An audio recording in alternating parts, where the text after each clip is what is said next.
Hey, welcome to a not noted video. This is a not noted review. Um, let's talk about the Thunderbolts. It was great.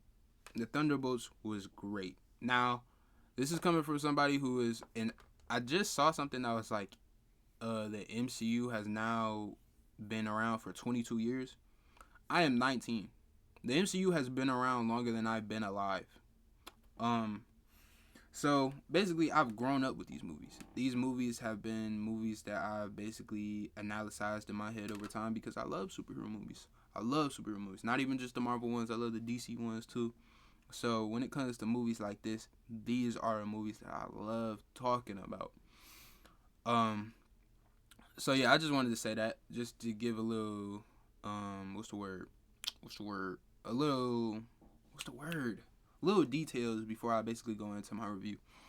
Um, I thought I thought it was really good. If you see me look at my phone, it's because I'm looking at the cast. So basically, I could just tell you how I feel about the characters in the movie. I'm gonna go through each character, and then I'm gonna basically just give my opinions about the whole overall story and movie. But first, we're gonna talk about Florence Pugh's character. Yelena was great. I like that in the beginning of the story. Yelena is kind of done with life. I feel like Black Widow was Yelena's pacifier for her loneliness. Basically, she was filling up that hole that Yelena had because she basically never had a family before. And now that Black Widow has died, she has to face that loneliness, and she's basically facing that loneliness in this movie. And I like that in the beginning, it's kind of like she's basically just going through the motions. She's not listening to the doctor. That's oh yeah, my fault. Also, these I'm spoiling. I'm spoiling. Okay, I'm spoiling. I'm spoiling. This is a spoiler review. Okay. So in the beginning of the movie, she's basically going through the motions, and one of the first mistakes she makes is not listening to the person that she's about to take out and steal from, basically because he has a good warning. Like you, if she had listened to the warning of the doctor that she had took out, she wouldn't even be dealing with the situation she's dealing with. But because she's going through the motions and she doesn't want to listen to anybody else, and she's kind of just in her own head and um not really open to listening to somebody else or the new experience of listening to somebody else, she just goes through the motions and you know, doesn't understand what she's fully gotten herself into. I like that at the end, her character really faces her trauma, and her acting was great. Florence Pugh's acting was great. I really like every time she was crying or every time she was like really sad about just the fact that she was alone and that, and even when she was talking to Red Guardian too about how she hasn't talked to him for a year and that she just misses her sister. Like I really felt that. Like she was acting her ass off in this movie, bro. Like she was really acting. Like for these MCU movies, sometimes it's like some of the actors ain't really doing their thing, but she was definitely doing her thing. Um, Next, I want to talk about U.S. Agent. As a person who watched Captain America, as a person who watched Falcon and the Winter Soldier, I always liked John Walker's character. I always thought that um I always thought that he was really well represented in the TV show. I think they did really good with his character. I never liked his character in the comics like that, just because he was knockoff Captain America. But in these movies and in the TV show and the movie, I feel like it makes sense for this world because they would probably want another Captain America, and there is probably somebody that's like a John Walker, who probably thinks highly of themselves and thinks that they can be a better person than they are. In our reality, you're kind of a douchebag. John Walker in this movie was a douchebag, but I do kind of understand it. If you've seen the TV show, his best friend dies kind of because he got too cocky, and I feel like he blames himself for his best friend's death, and that's in the TV show, but I feel like that carries on into the movie too, and also his struggles with his family too, and how basically he let the media get to him.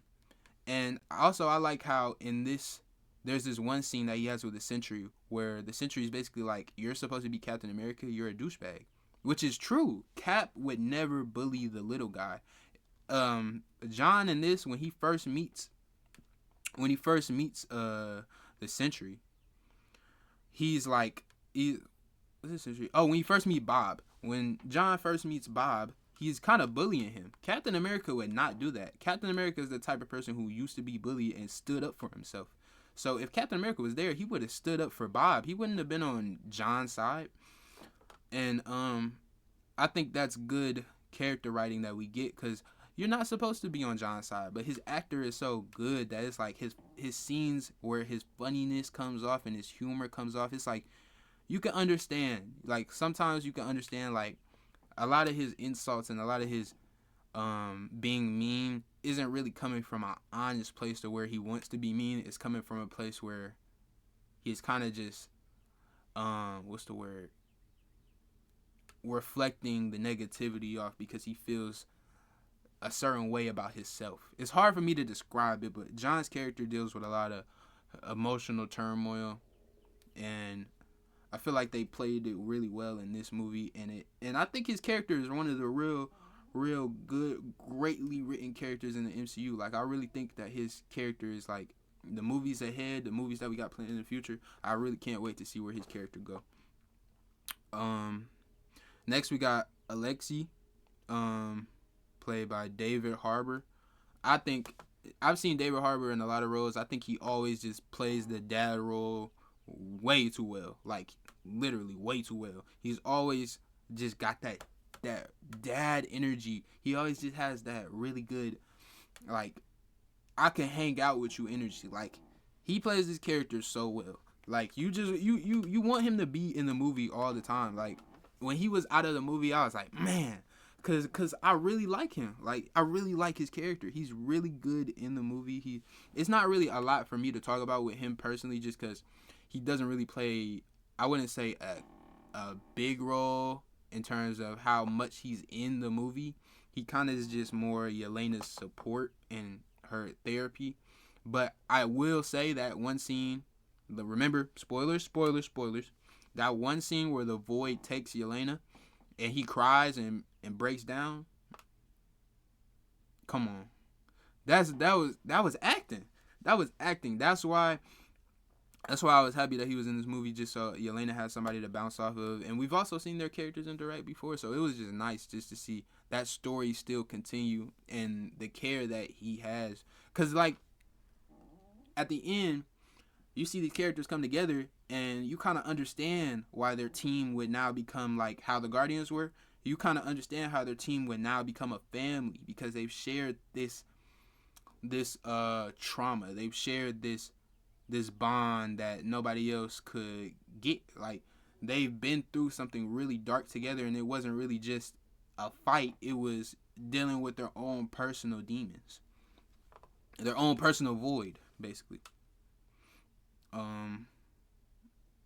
Why do I see Harrison Ford on the cast list? Harrison Ford was not in this movie. It would have been cool. Hopefully in Thunderbolts 2, they have Red Hulk. Cause I wanted when they first announced Thunderbolts in like 2019, 2020, I wanted like the Red Hulk to be in this, cause like Red Hulk is in a lot of the Thunderbolts comics, and it would have been cool. Why do they? Some of these people ain't even in the movie. Some of this cast list is kind of wrong, but anyway, Antonio, who played? Okay. Ava. Ava's character didn't really do too much. She was just honestly an assist character, but I do understand her. She got a lot of good character development in the Ant-Man movie. So it's like her character doesn't really need to be explained too much. Her character just kind of needs to get more developed. So I understood that. And even though she wasn't really a key player in terms of how much screen time she had, she still had really cool scenes, and she headshot at Taskmaster. Wait, that was a spoiler. Wait, that's not a spoiler. You already knew Taskmaster was gonna die in this movie. Let's be honest. They're not in the trailers. You don't see them at any time during the downtown. In the trailers, you don't see Taskmaster downtown.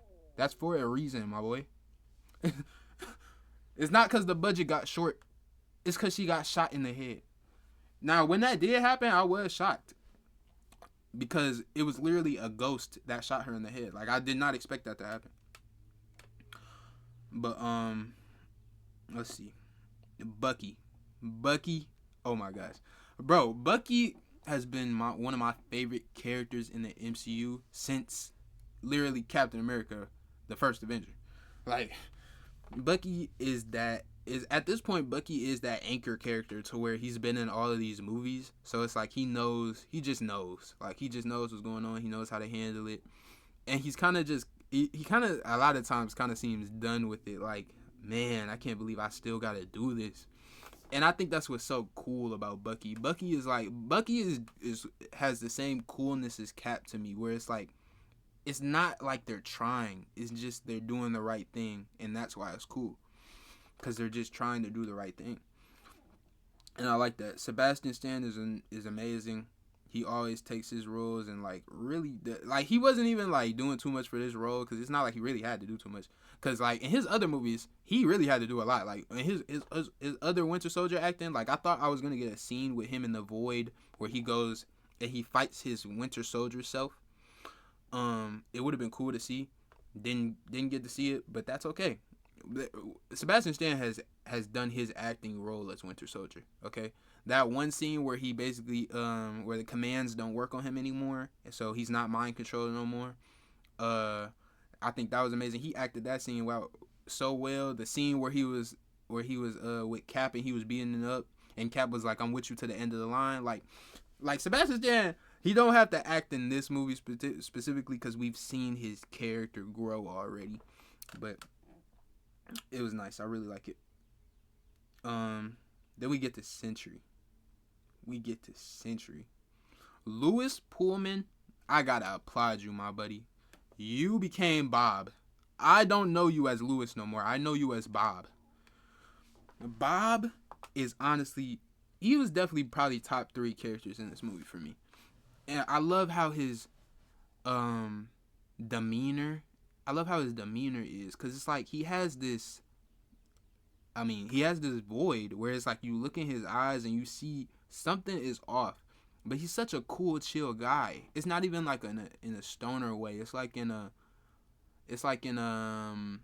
this dude will like open the door for you, will like open a door for you and like not even expect you to say thank you.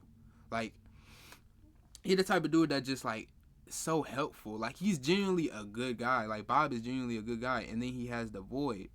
I think it's so good here just because Bob is like a regular guy. He's just a regular cool guy who deals with his own problems, who deals with his own real world problems. It's not like a lot of other people in the MCU where it's like he has a crazy origin or it's something like crazy. It's just he's dealing with trauma and he doesn't really know how to deal with it. He just doesn't know how to deal with the trauma. And he's such a nice guy. Like it's I know I'm saying the same things, but it's like he acted this role so well. And when he mentions his trauma and stuff, it's like you see that void in him where it's like there's something more here that we're missing. And I like those scenes where the characters touch him and they look in his eyes and they get they're delving into the void just a little bit to where they can see a dark memory and then they come back. I like that little teaser there. That was really good. I really like that. I think his character is still mysterious though, because at the end of the day, spoiler. At the end of the day, he doesn't remember anything at the end of this movie. He doesn't remember anything. Like when he turns into the Sentry or the Void, I think he just loses his memory, and I think that's cool. I think there's a lot of ways you could play off of that, and I think Bob is really good. Like I really like Bob's character. I think that Lewis did a really good job playing him, and I can't wait to see him in more movies. He's one of them characters that I'm honestly can't wait to see for Doomsday. Like I want to see Bob in Doomsday more. Like we need more Bob in Doomsday. Let's see. Who else? I think that's everybody. Oh no. There's one more character, but okay. Valentina was amazing. I want to see her interact with Nick Fury. I really want to see her interact with Nick Fury. In terms of finding an actor that was good enough to kind of play that role of a person that gets these people together for like an Avengers type of team, they definitely found an amazing actor for that. She made me laugh in this movie. She genuinely made me like laugh in this movie. Like genuinely, where it was like, yo, I'm not rooting for her, but definitely she's playing this role very well to where it's like I'm just invested in this character. And I think that's everybody. I think that's everybody I wanted to cover at least. In terms of the whole overall story, I think the whole overall story was good. I really like how in the end it wasn't just we're really strong, so we're just about to beat this person. It's kind of like we established the issue in the beginning, which is Bob's mental issues, and then we resolved it at the end. And I also like how there's the villain here really is Val, but it does become Sentry and the Void later on. But then at the end of the movie, it's just the team. It's just the team. It's like we don't have to worry about a villain or nothing. We don't have to worry about, nothing else. We probably still have to worry about Val, but Val at this point is being blackmailed, so it doesn't matter. And I think that's really good. The way they established this team is very good. My fault. I honestly think that they assembled this team better than they did the original Avengers. Obviously, the original Avengers had their own separate movies too, going into their movie. But I think I like this team more just because it was a lot more personal. It was a lot more exposed. With the original Avengers, they talked about their personal issues and they helped each other a lot, but it never really felt like they were in each other's heads. But in this team literally got formed because they were in each other's heads and they helped each other get out. And I think that's amazing. Spoiler again. This is the new Avengers, but I think they're going to eventually be called the West Coast Avengers. Just because there was probably already going to be another new Avengers. And there's probably going to be an OG Avengers once we get to Doomsday. I think, and I can't wait to see how they interact with that. Because in Doomsday, this is no spoiler. In Doomsday, it's going to be the Fantastic Four, the X-Men, and the Avengers. And the Guardians. And the Thunderbolts. I'm honestly, the three teams I'm most excited to see in that movie are the Fantastic Four, the X-Men, and the Thunderbolts. I love the Guardians, and I love the fact that Chris Pratt is going to return to and join the Guardians again. I love that. Oh my. Yo. You know what I just realized? I got really happy because, in Doomsday, we might genuinely get to see an Adam Warlock and Sentry team up. That's Adam Warlock and Sentry team up. That would go crazy.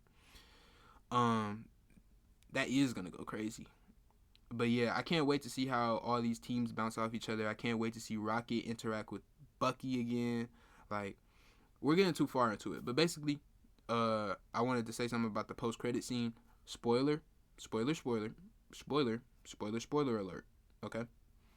The post-credit scene is the ship that the Fantastic Four use for interdimensional travel.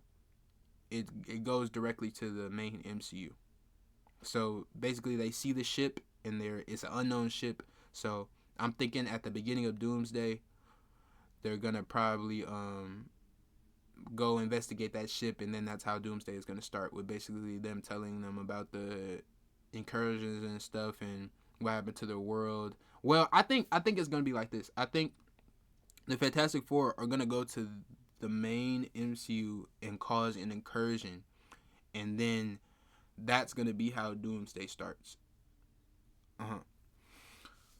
But yeah, I like this movie. This movie was really good, and I'm planning on rewatching it. This is probably gonna sound weird, but I honestly did like it more than Deadpool and Wolverine.